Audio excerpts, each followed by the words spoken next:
Selamat datang di ibadah CDC Online Service hari ini.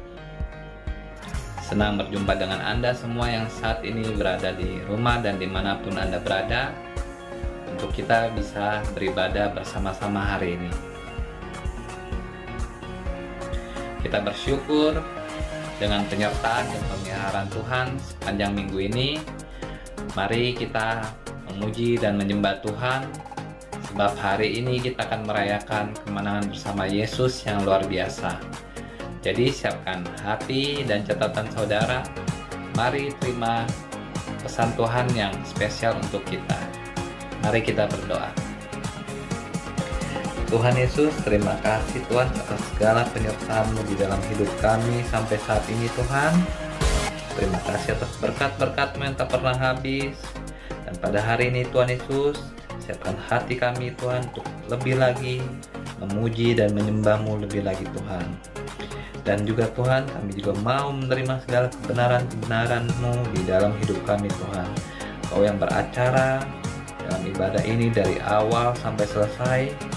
Di dalam nama Tuhan Yesus kami berdoa mengucap syukur. Haleluya.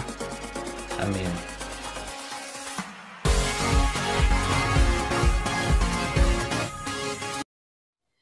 Shalom CDC, Mazmur 98 ayat 4. Bersorak-soraklah bagi Tuhan, hai seluruh bumi, bergembiralah, bersorak-sorailah dan bermazmurlah.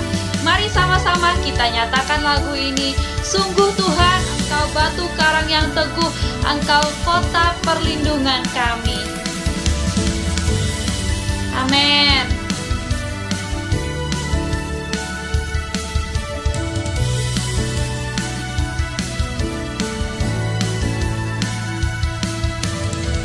Batu karang yang teguh, kota benteng dan perisaiku, yang menang kalahkan maut, penyelamat yang bangkit dan hidup. Hallelujah.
batu penjuru. Dari mula keselamatanku, amin. Yang menang kalahkan maut, penyelamat yang bangkit dari hidup. Haleluya, haleluya, haleluya, kekal mulia. Haleluya, haleluya, dahsyat berkuasa. Bersorak nyatakan, Yesus kaulah Tuhan, Kau Raja pemenang.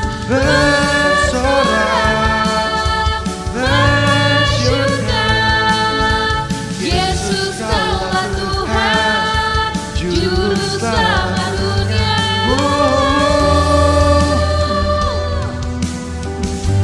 Yes Tuhan,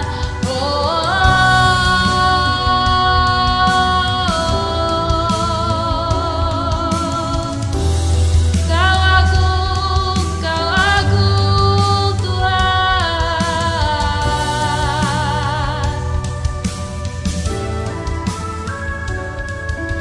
Agung dan perkasa, megah dan berjaya, Yesus Tuhan, Yesus Tuhan, tempat perlindungan, kubu pertahanan, Yesus Tuhan, Yesus Tuhan, agung dan perkasa, megah dan berjaya, Yesus Tuhan, Yesus Tuhan, tempat perlindungan, kubu pertahanan, Yesus Tuhan, Yesus Tuhan, bersorak nyatakan, Yesus kaulah Tuhan,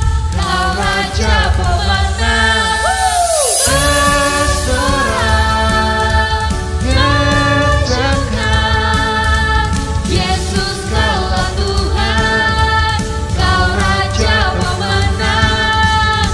Agung dan perkasa, megah dan berjaya, Yesus Tuhan, Yesus Tuhan, tempat perlindungan, kubu pertahanan, Yesus Tuhan, Yesus Tuhan. Amin, haleluya. Thank you Jesus.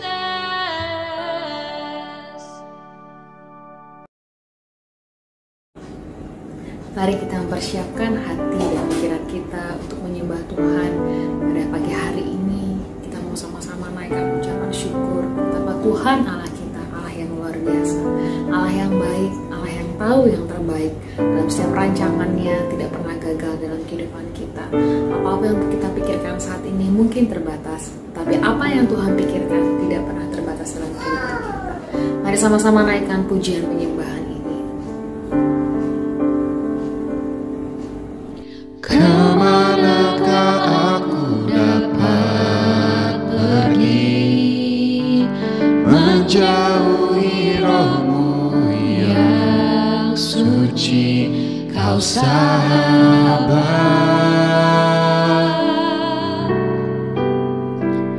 dan Kau dekat,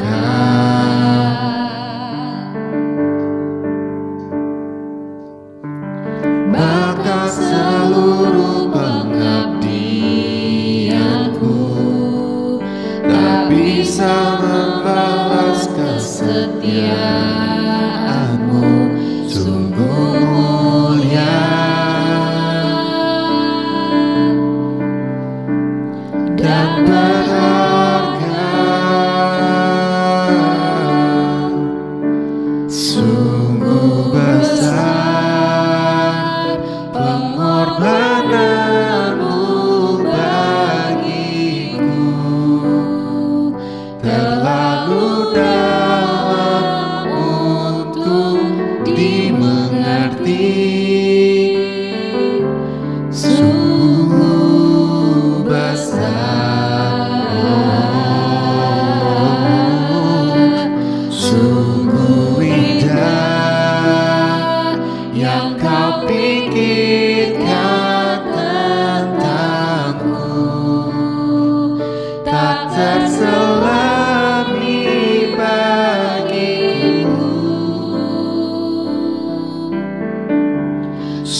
Tuhan, lebih sungguh lagi kita mau katakan pujian ini. Kami bersyukur Tuhan, Kau Allah yang luar biasa Tuhan, memikirkan setiap kami. Mari naikkan pujian. Kemanakah aku dapat pergi, menjauhi Roh-Mu yang suci, Kau sabar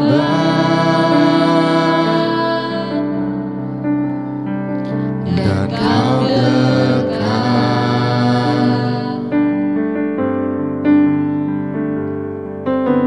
Bakat seluruh pengabdianku tak bisa membalas kesetiaan-Mu, sungguh mulia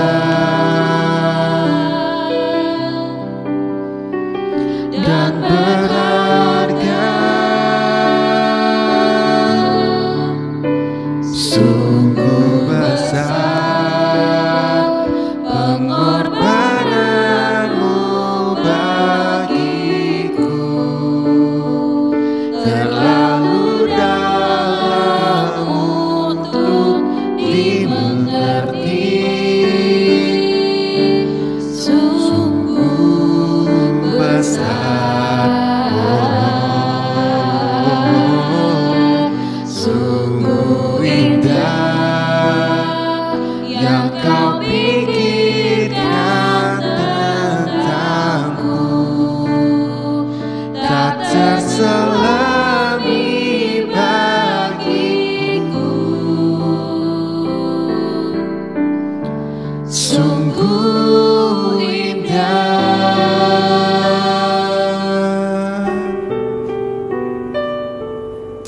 Ya Tuhan, karena kami percaya Tuhan, sungguh di dalam Engkau ada masa depan yang luar biasa. Mazmur 23 ayat 18 menyatakan, karena sungguh masa depan itu ada bagi setiap orang yang percaya kepadanya. Sungguh besar pengorbananmu bagiku, terlalu dalam untuk dimengerti. Sungguh besar,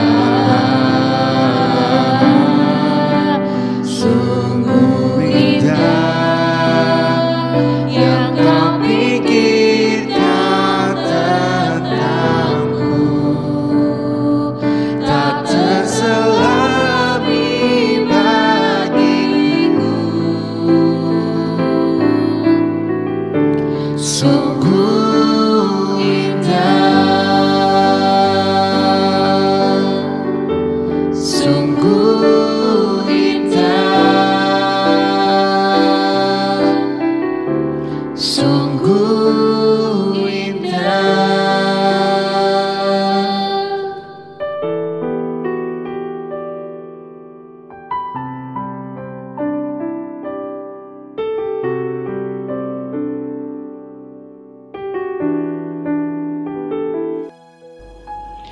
Bersyukur untuk kesempatan indah memuji dan menyembah Tuhan Yesus yang sangat baik.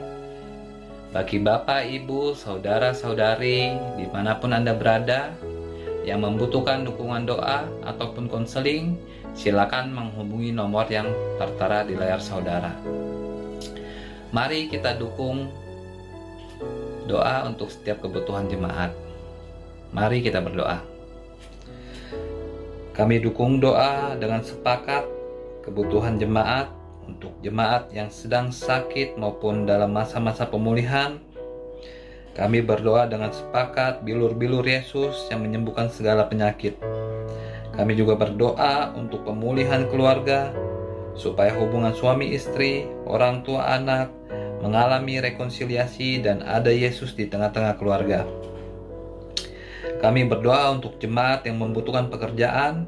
Tuhan tolong buka peluang pekerjaan yang terbaik. Juga jemaat diberi hikmat Tuhan, ide, kreativitas, dan mengalami pemulihan keuangan di dalam nama Yesus. Kami juga bersyukur untuk kesehatan jemaat yang sudah sembuh dan dipulihkan dalam nama Yesus. Dan juga jemaat yang tetap bisa menjalankan pekerjaannya di masa pandemi ini. Terima kasih Tuhan untuk pertolongan-Mu dan pemeliharaan Tuhan Yesus yang ajaib di dalam kehidupan setiap keluarga jemaat. Tuhan, kami saat ini juga berdoa dengan sepakat untuk bangsa dan negara kami Indonesia. Kami berdoa untuk Pak Jokowi beserta jajarannya agar selalu mendapat hikmat dalam menjalankan tugas dan tanggung jawabnya seturut sesuai dengan kehendak-Mu ya Tuhan. Kami percaya pandemi COVID ini akan cepat teratasi dan proses pemberian vaksin setiap tahapnya dapat berjalan dengan lancar dan aman dari Sabang sampai Merauke. Kami berdoa untuk pemulihan ekonomi di sektor industri, perdagangan, serta lapangan pekerjaan.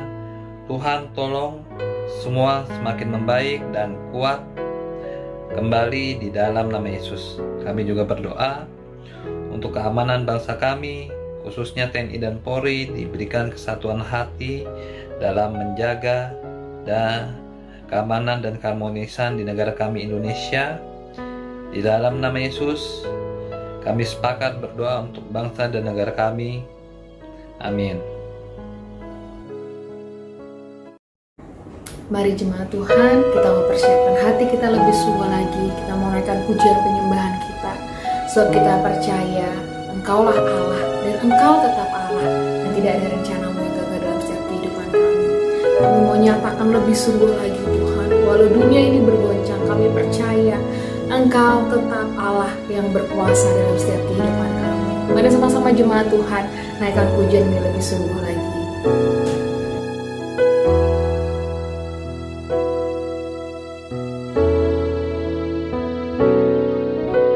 Betapa dahsyat Engkau Tuhan, pencipta segala yang ada,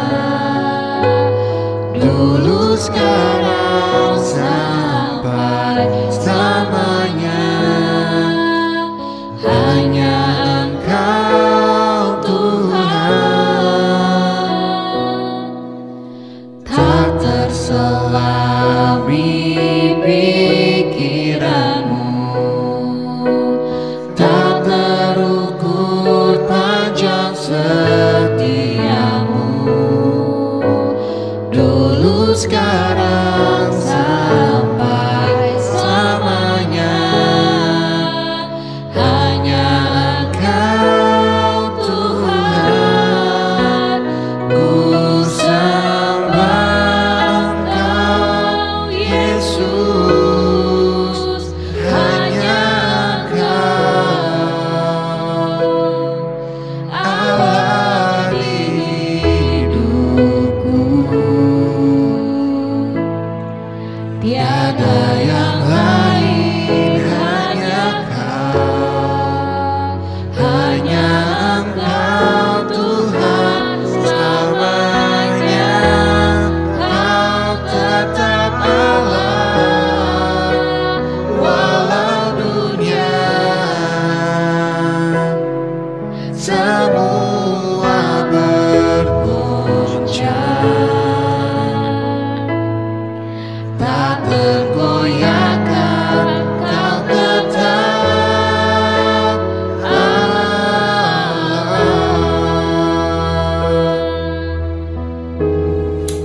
Ya Tuhan, ya Mazmur 96 ayat 4 dikatakan, sebab Tuhan maha besar dan terpuji sangat, Ia lebih dahsyat daripada segala Allah. Kita mau belajar percaya, apapun boleh terjadi dalam kehidupan kita, tapi satu hal kami yakin Tuhan, Engkau tetaplah Allah, Allah yang kami sembah, Allah yang dahsyat, Allah yang ajaib, Allah yang berkuasa.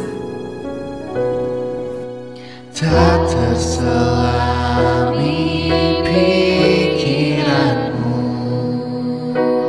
tak terukur panjang setia-Mu, dulu sekarang sampai selamanya.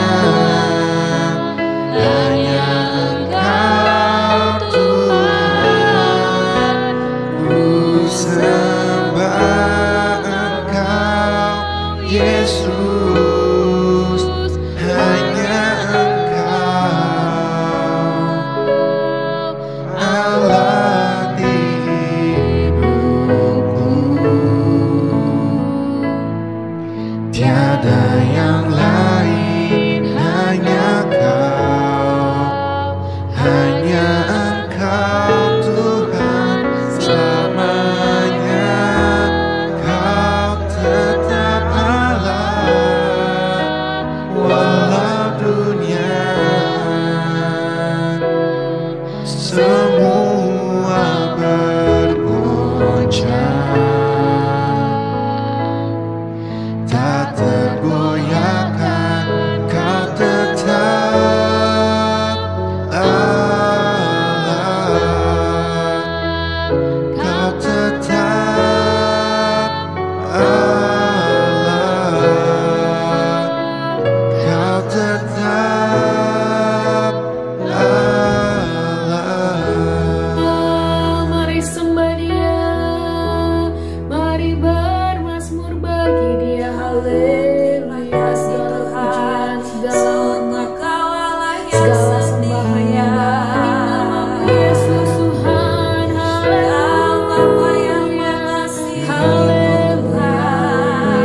sembah, kami tinggikan, kami muliakan.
bersyukur Tuhan Yesus buat hari ini.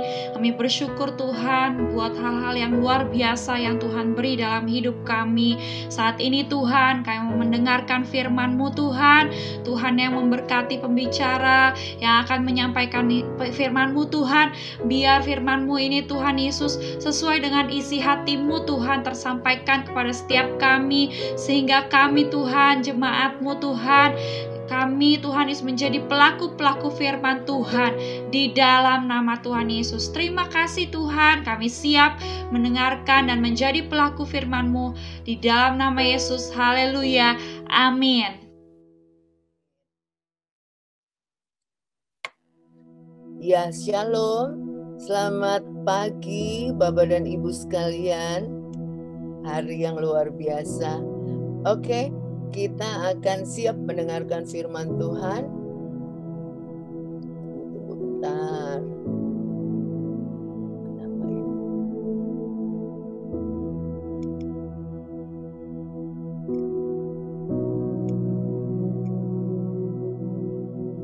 Ya.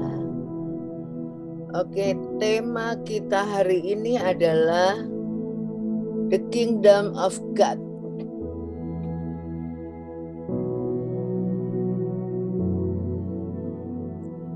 Ya, kita percaya bahwa sebagai umat Tuhan, kita sering bertanya, apa sih yang disebut kerajaan Allah? Hari ini kita belajar ya, apa yang disebut kerajaan Allah.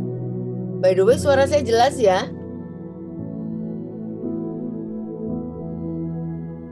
Jelas, Bu?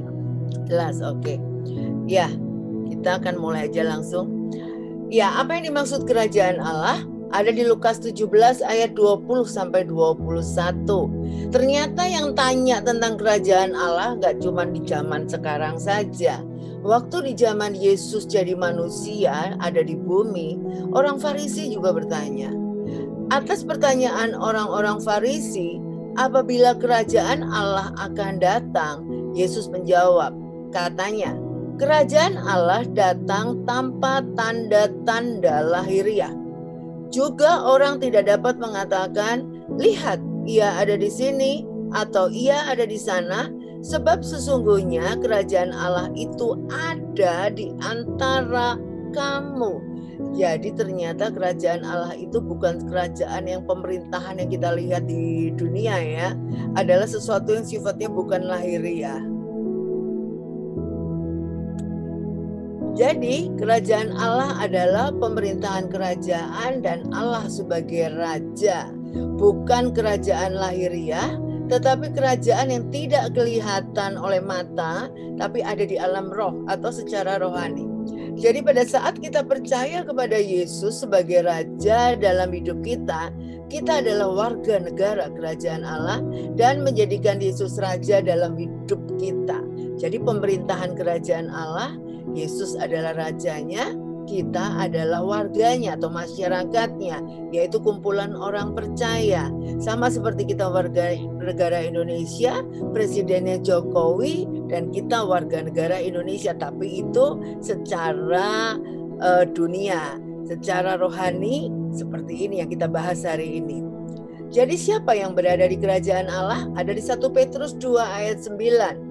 Tetapi kamulah bangsa yang terpilih, imamat yang rajani, bangsa yang kudus, umat kepunyaan Allah sendiri, supaya kamu memberitakan perbuatan-perbuatan yang besar dari Dia yang telah memanggil kamu keluar dari kegelapan kepada terangnya yang ajaib.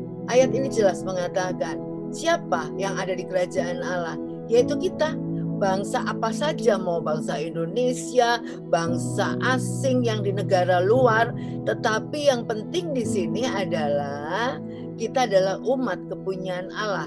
Tuhan tidak berbicara bangsa secara kedagingan kita, mau orang bule, mau orang kulit hitam, mau orang kulit kuning dan sebagainya, tapi kita percaya Yesus, kita sudah dipanggil keluar dari mana? Dari kegelapan kepada terangnya yang ajaib. Jadi ada namanya kerajaan kegelapan, ada yang namanya kerajaan Allah. Itu adalah berlawanan. Kita dulu sebelum bertobat berada di kerajaan kegelapan. Setelah kenal Yesus dan mengikuti Yesus, kita berada di kerajaan Allah.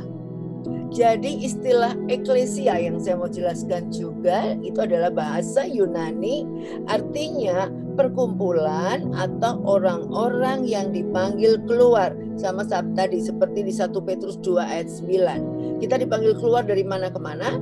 Dari kerajaan kegelapan kepada kerajaan Allah.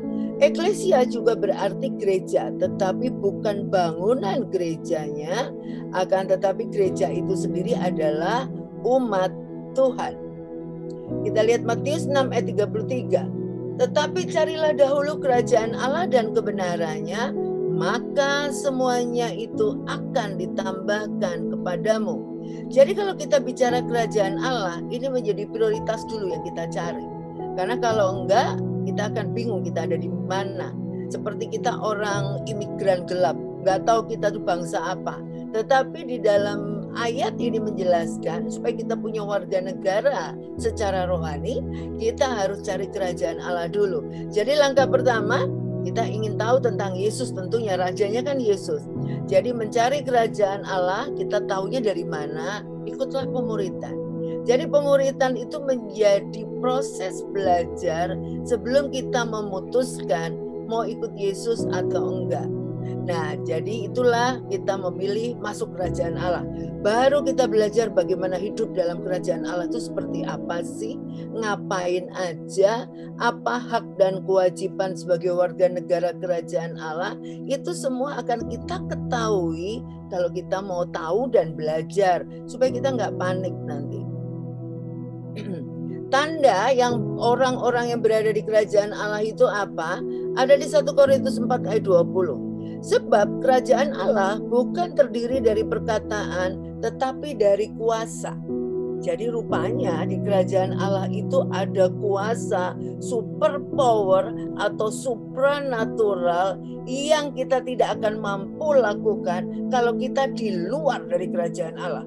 Kita hanya bisa lakukan kalau kita warga negara kerajaan Allah.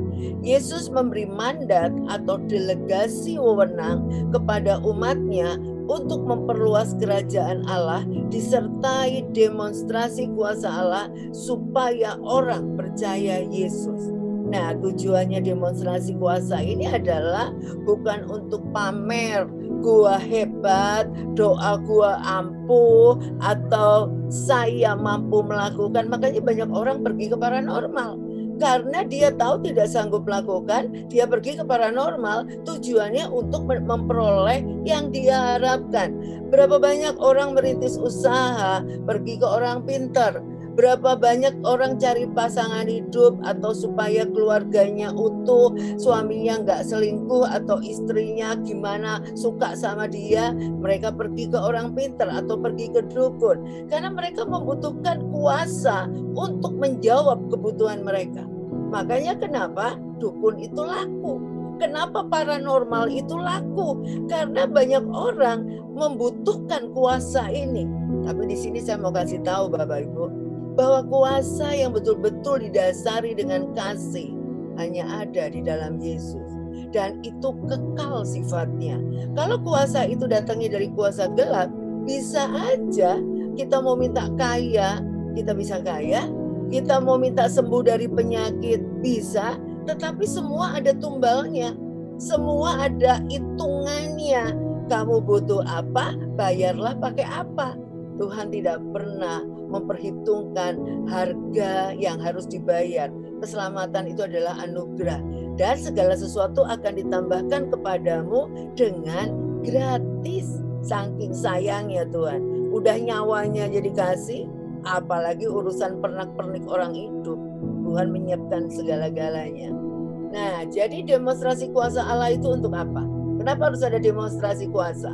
Kita lihat di Lukas 9 ayat 1 dan 2. Maka Yesus memanggil ke-12 muridnya, lalu memberikan tenaga dan kuasa kepada mereka untuk menguasai setan-setan dan untuk menyembuhkan penyakit-penyakit. Dan ia mengutus mereka untuk memberitakan kerajaan Allah dan untuk menyembuhkan orang. Perhatikan, Tuhan Yesus ingin kita semua yang sudah menjadi warga negara kerajaan Allah, jangan diem aja. Ceritakan buat Tuhan Yesus kita luar biasa.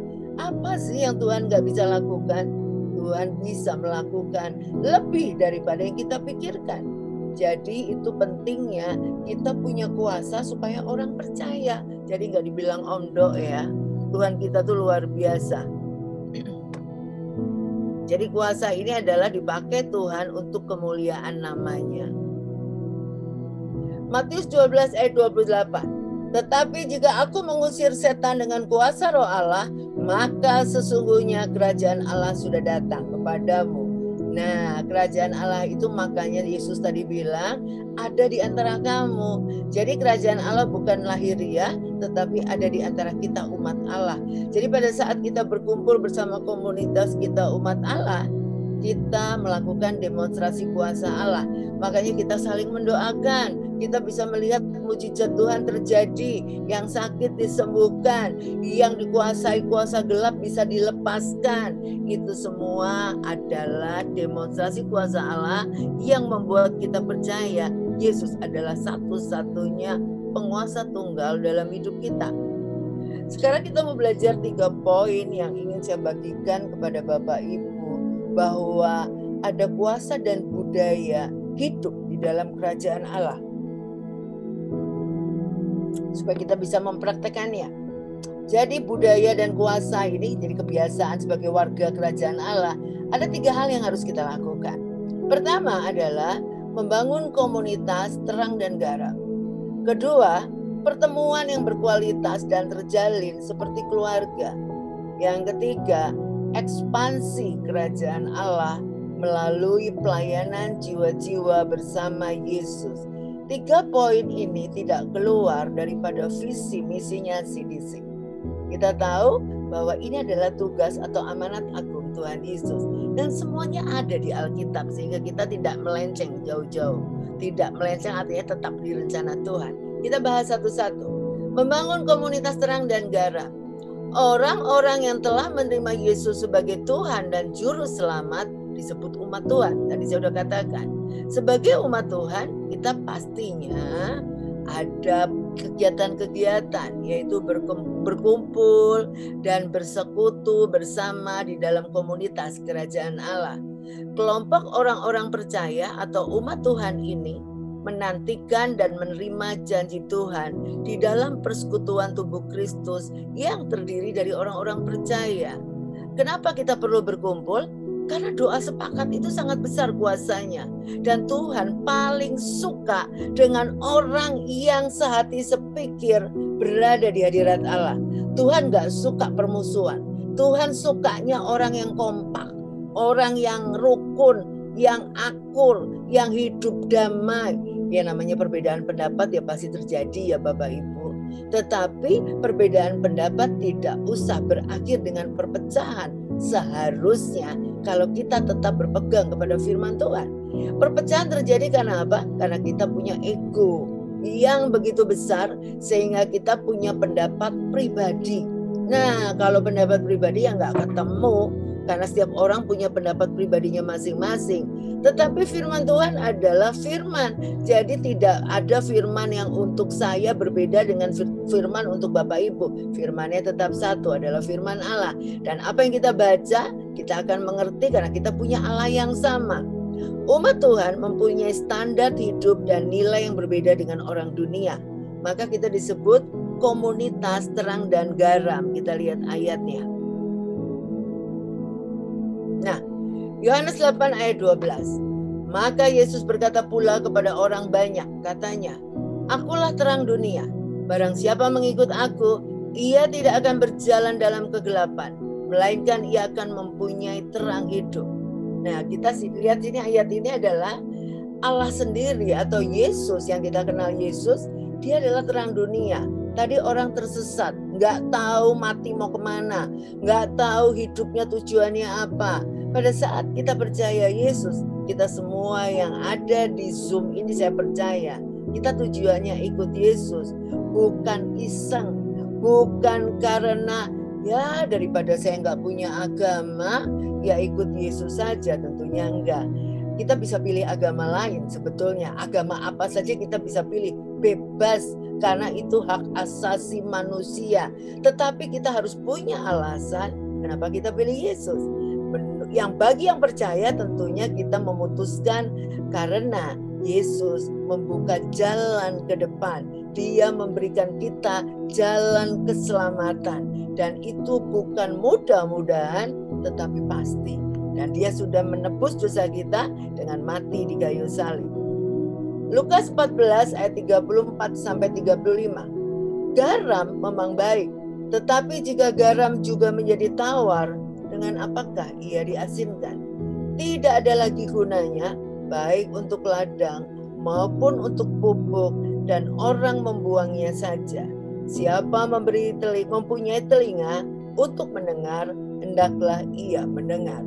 Firman Tuhan di sini mengatakan kalau kita disuruh jadi garam, tadi pertama jadi terang karena kita mengikuti Yesus yang menunjukkan jalan keselamatan. Kedua, kita jadi garam untuk sesama supaya banyak di sekeliling orang di sekitar kita, banyak orang yang tawar hati dan mereka hidup antara nggak jelas tujuannya. Tetapi pada saat kita mengasinkan mereka, mereka punya taste, punya rasa.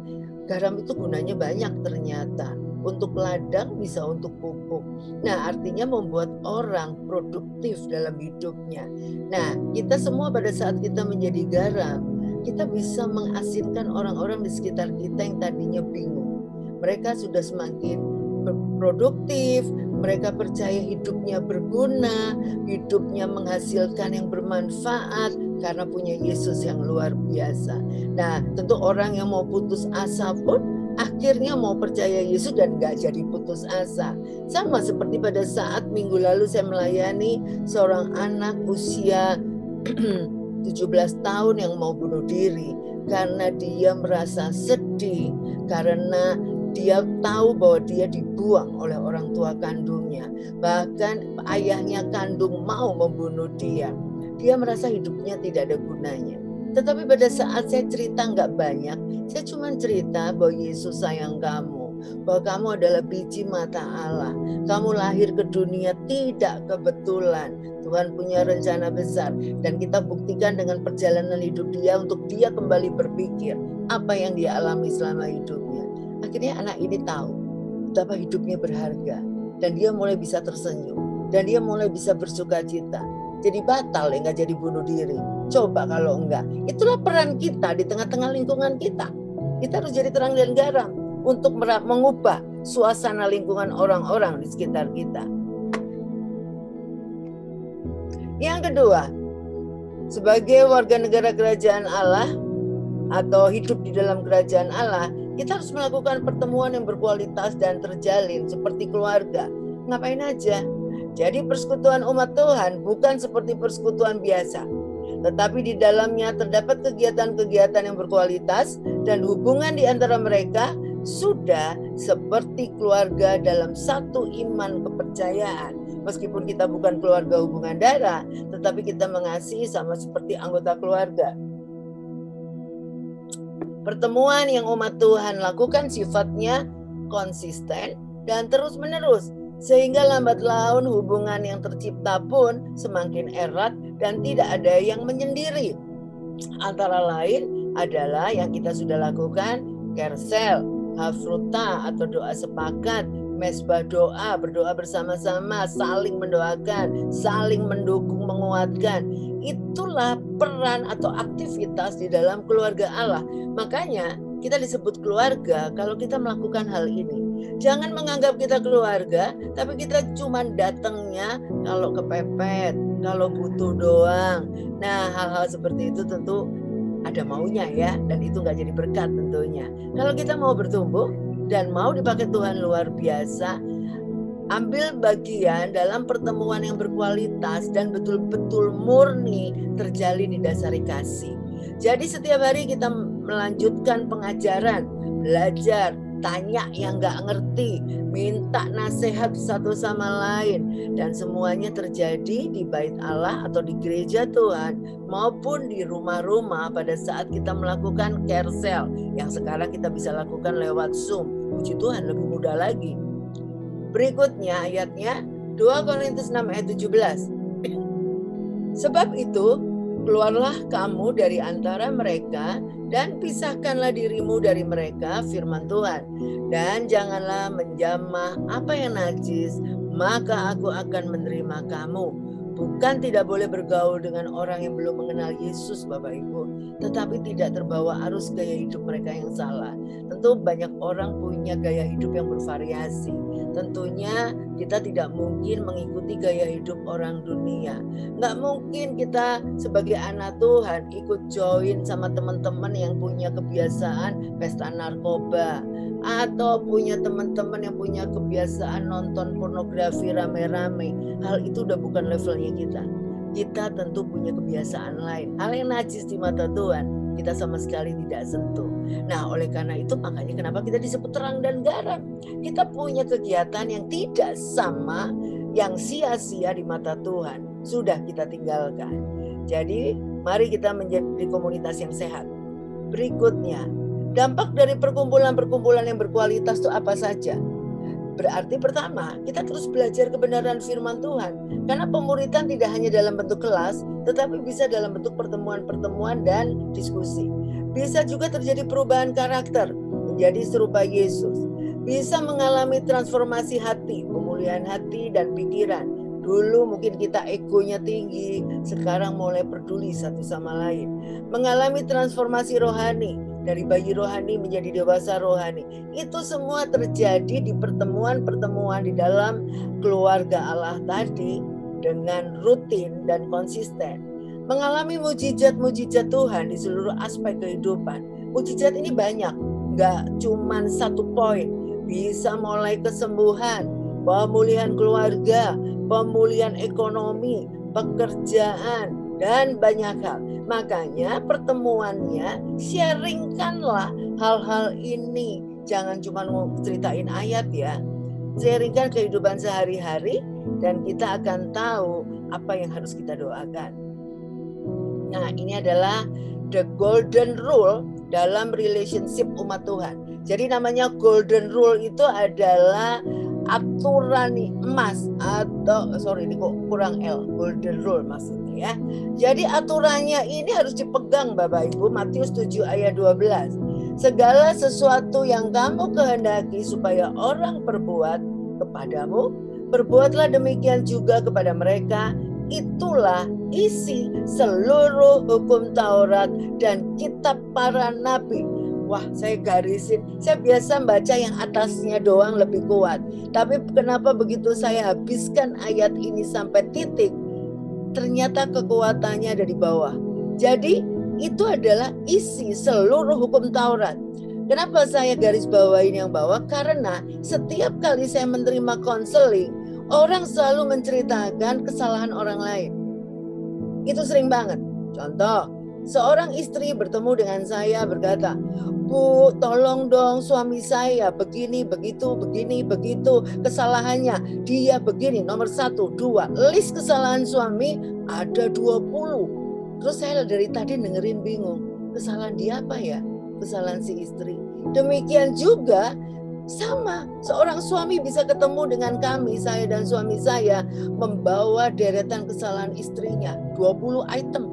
Tapi dia nggak pernah cerita kesalahan dirinya sendiri. Ini balik lagi fakta bahwa orang tidak menerapkan the golden rule dalam hidupnya. Kalau dia tahu kesalahan pasangannya seperti itu dan dia tahu baiknya atau yang benarnya, harusnya bukan dia merubah pasangannya, tetapi dia rubah dirinya sendiri. Lakukan apa yang dia harapkan pasangannya lakukan. Itu namanya the golden rule. Jadi berarti para konselor di sini, para pelayan, perhatikan, jangan pernah ceritakan orang lain, ceritakan dirimu sendiri. Ajak para yang dilayani, ceritakanlah diri Anda, jangan ceritakan orang lain, supaya kita bisa mengubah diri kita sendiri, bukan kita mengubah diri orang lain. Nah, yang ketiga, yang terakhir, ekspansi kerajaan Allah melalui pelayanan jiwa-jiwa bersama Yesus. Saya ambil dari versinya New King James. Kenapa? Karena ayat ini lebih mantap dibandingkan nanti Indonesianya kita baca. Genesis 1 ayat 28. And God blessed them and God said unto them, be fruitful and multiply and replenish the earth and subdue it and have dominion over the face of the sea and over the fowl of the air and over every living thing that moves upon the earth. Bayangin kata kuncinya di sini nih. Be fruitful and multiply and replenish the earth and subdue it. Kita lihat bahasa Indonesianya. Allah memberkati mereka, lalu Allah berfirman kepada mereka, beranak cuculah dan bertambah banyak, penuhilah bumi dan taklukkanlah itu. Berkuasalah atas ikan-ikan di laut dan burung-burung di udara dan atas segala binatang yang merayap di bumi. Kita perhatikan tugas kita sebagai warga negara kerajaan Allah. Ternyata rencana Tuhan tidak pernah berubah dari sejak awal Allah menciptakan manusia. Umat Tuhan itu harus berbuah. Perhatikan di sini beranak cuculah, bahasa aslinya adalah be fruitful. Beranak cuculah itu berbuah. Multiplikasi, multiply, bertambah banyak. Multiplikasi artinya kita harus jangkau jiwa dan menguasai bumi. Ini adalah tugas, hak dan kewajibannya kita sebagai warga negara kerajaan Allah. Efesus 2 ayat 19 dan 20. Demikianlah kamu bukan lagi orang asing dan pendatang, melainkan kawan sewarga dari orang-orang kudus dan anggota-anggota keluarga Allah, yang dibangun di atas dasar para rasul dan para nabi dengan Kristus Yesus sebagai batu penjuru. Jadi pusatnya ada di Yesus. Dan kita adalah teman, satu tim, teman sekerjanya Allah. Ini ayat terakhir, Matius 16 ayat 18, dan aku pun berkata kepadamu, engkau adalah Petrus, dan di atas batu karang ini aku akan mendirikan jemaatku dan alam maut tidak akan menguasainya. Bayangkan kuasanya luar biasa, kita mampu melawan alam maut. Batu karang di sini adalah pengenalan yang benar, mengenal Yesus dengan betul kita dapatkan lewat pemuritan. Jemaat Tuhan itu adalah eklesia. Jadi jemaat Tuhan di sini adalah kita semua umat Tuhan yang disebut eklesia. Sudah dipanggil keluar dari kerajaan kegelapan kepada kerajaan Allah. Jadi umat Tuhan adalah umat yang lebih daripada pemenang dan punya kuasa meruntuhkan tembok-tembok iblis. Jadi Bapak Ibu jangan minder, jangan merasa aduh saya bukan pendeta, mana mungkin saya bisa menang lawan iblis. Saya mau kasih tahu, Tuhan tidak pernah pilih kasih. Kita semua adalah umat yang lebih daripada pemenang. Terakhir saya akan ceritakan kesaksian seorang guru sekolah. Guru sekolah adalah seorang profesi yang sederhana tetapi lihat powerful. Saya lihat jemaat kita juga banyak yang profesinya guru sekolah. Ini adalah seorang guru SMP. Dia kewalahan mengajar kelas binaannya karena murid-muridnya karakter remaja yang tidak bisa dikendalikan. Sering tidak taat, sering melanggar peraturan sekolah, sering komplain, cenderung memberontak karena sedang mencari jati diri. Ini mah anak remaja banget. Guru ini berdoa, tanya kepada Tuhan, apa yang harus dilakukannya. Dia bingung, ngadepinya bukan anak kandungnya, pasti dia lebih kepusingan. Lalu Roh Kudus memberi hikmat kepada guru ini untuk datang lebih pagi setiap hari untuk mendoakan murid-muridnya satu-satu. Ekstra waktu dan tenaga guru ini harus lakukan sambil menumpangkan tangan di atas setiap kursi. Dia tumpangkan tangan karena dia punya kuasa, jadi dia mulai praktekkan.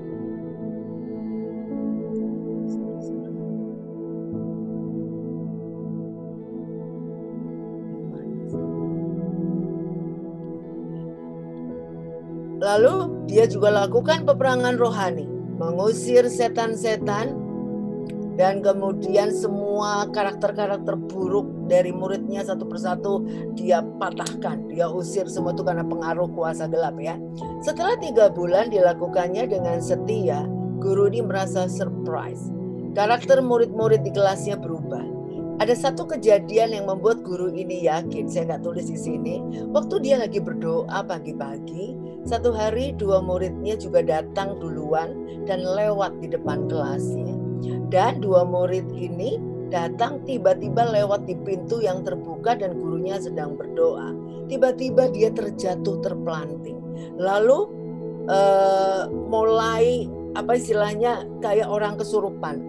Akhirnya guru ini lari keluar karena kaget melihat muridnya. Ternyata murid ini pernah okultisme, yaitu bermain dengan kuasa gelap kayak jelangkung dan sebagainya. Akhirnya dilayani oleh guru ini, didoakan, dan dia lepas kuasa gelapnya. Akhirnya kedua murid ini terima Yesus. Kejadian yang lebih luar biasa lagi, murid-murid satu kelas ini berubah karakternya. Mereka menjadi murid yang baik, disiplin, taat melakukan tugas sekolah, bahkan menjadi murid-murid yang berprestasi. Sehingga kelas dari guru ini menjadi kelas terbaik di sekolah tersebut. Kepala sekolah dan guru-guru lain bertanya bagaimana caranya anak-anak bisa berubah. Tentunya nggak ada jawaban lain. Hanya Yesus yang bisa menjadikan anak-anak ini menjadi anak-anak yang baik. Ini satu bukti kita punya kuasa. Jadi Bapak Ibu, jangan pernah berhenti berdoa dan lakukan kegiatan-kegiatan di komunitas kita. Ada bagian yang kita lakukan, sisanya adalah bagian Tuhan. Jangan berharap orang lain berubah, kita lebih dulu berubah dan membayar harganya. Sekali lagi 3 hal yang harus kita ingat pada kehidupan kita sehari-hari. Ada 3 poin. Membangun komunitas terang dan garam, pertemuan yang berkualitas dan terjalin seperti keluarga, dan terakhir ekspansi kerajaan Allah melalui pelayanan jiwa-jiwa bersama Yesus. Demikian firman Tuhan hari ini. Mari kita berdoa. Tuhan, terima kasih, kami bersyukur untuk kebenaran firman Tuhan pada pagi hari ini. Kami percaya Engkau Allah yang baik. Engkau memberikan kami delegasi wewenang untuk hidup menjadi terang dan garam bagi lingkungan kami. Biarlah otoritas Allah menyertai setiap hari hidup kami, dan kami bisa menjadi berkat bagi sesama. Berkati kami semua, seluruh jemaat, mengalahkan kuasa gelap dan hidup di dalam kebenaran firman Tuhan. Terima kasih Tuhan, dalam nama Tuhan Yesus kami berdoa dan mengucap syukur. Amin. Terima kasih telah mengikuti ibadah CDC via Zoom hari ini. Pastinya kita semua diberkati Tuhan. Terima kasih juga untuk para volunteers yang sudah melayani dengan sukacita. Pengumuman minggu ini, minggu depan pada tanggal 31 Oktober, ibadah CDC online via Zoom jam 10 pagi akan dilayani oleh Pastor Krisnanto Triwijaya. Pengumuman berita duka telah berpulang Bapak Parto Wigeno usia 92 tahun pada tanggal 13 Oktober di Purworejo. Ayanda Sri Astuti, Karsel Pak Peter Bususan, kami keluarga besar CDC turut berbelasungkawa. Tuhan Yesus berikan kekuatan dan penghiburan untuk keluarga yang ditinggalkan. Untuk persembahan, Bapak Ibu bisa mentransfer ke nomor rekening yang tertera di layar saudara. Hendaklah masing-masing memberikan menurut kerelaan hatinya. Jangan dengan sedih hati atau karena paksaan, sebab Allah mengasihi orang yang memberi dengan sukacita. Mari kita mempersiapkan persembahan kita yang terbaik untuk Tuhan Yesus. Mari kita berdoa untuk persembahan kita. Tuhan Yesus, terima kasih untuk berkat-Mu yang tidak pernah habis di dalam hidup kami. Dan sekarang adalah kesempatan yang terindah untuk kami juga memberikan yang terbaik untuk-Mu.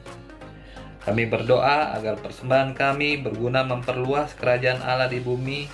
Di dalam nama Tuhan Yesus kami mengucap syukur. Haleluya. Amin. Kami bawa hati kami, hidup kami bersyukur kepadamu Tuhan, sebab Engkau baik untuk selama-lamanya. Dan kami nyatakan, kecaplah dan lihatlah betapa baiknya Tuhan itu. Rasakan dan nikmati kasih setia Tuhan. Kecaplah dan lihatlah betapa baiknya Tuhan. Betapa baiknya Tuhan itu. Rasakan dan nikmati kasih setia Tuhan. Syukur bagimu Tuhan, segala hormat bagimu Tuhan.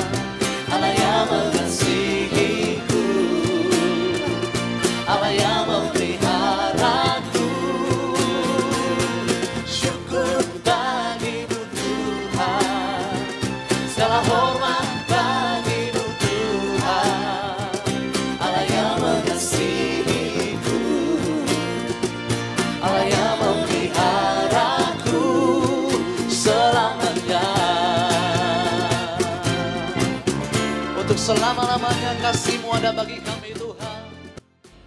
Kami percaya gereja adalah sebuah keluarga.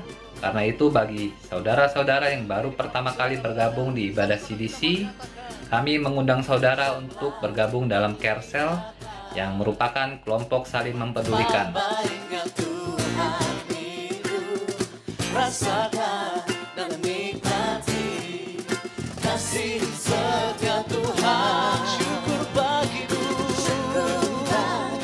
Tuhan. Segala hormat bagimu Tuhan. Allah yang mengasihi, memelihara hidupku. Allah yang memeliharaku. Saudara bisa menghubungi nomor yang tertera di layar saudara. Anda bisa bergabung dalam Care Cell sesuai dengan kelompok usia, waktu, dan kebutuhan saudara. Kami berharap bisa mengenal saudara lebih baik lagi. Sekali lagi kami ucapkan selamat datang di CDC. Always remember to stay healthy, keep connecting, and see you next week.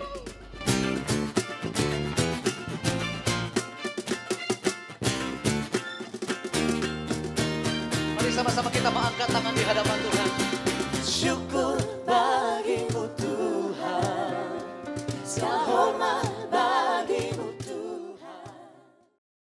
Ya, Bapak Ibu, mari kita siapkan untuk doa penutup. Mari kita berdoa untuk mengakhiri ibadah kita pada pagi hari ini. Tuhan, terima kasih, kami bersyukur karena Engkau Allah yang luar biasa yang memelihara kami sampai hari ini. Saat ini biarlah firman Tuhan yang kami dengar menjadi pedoman hidup kami untuk kami terus bertumbuh di dalam iman kami kepada Yesus. Bapak Ibu, mari kita angkat kedua belah tangan kita untuk menerima berkat. Saat ini hamba-Mu berdoa, terimalah berkat dari Allah Bapa dalam kehidupan-Mu sehari-hari, dalam usaha, pekerjaan, keluarga, apapun yang kamu lakukan. Bapa di surga memberikan keberhasilan dan disertai cinta kasih dari Yesus Kristus dan penyertaan Roh Kudus mulai saat ini sampai Maranatha. Mari kita semua umat yang percaya katakan amin. Tuhan Yesus memberkati.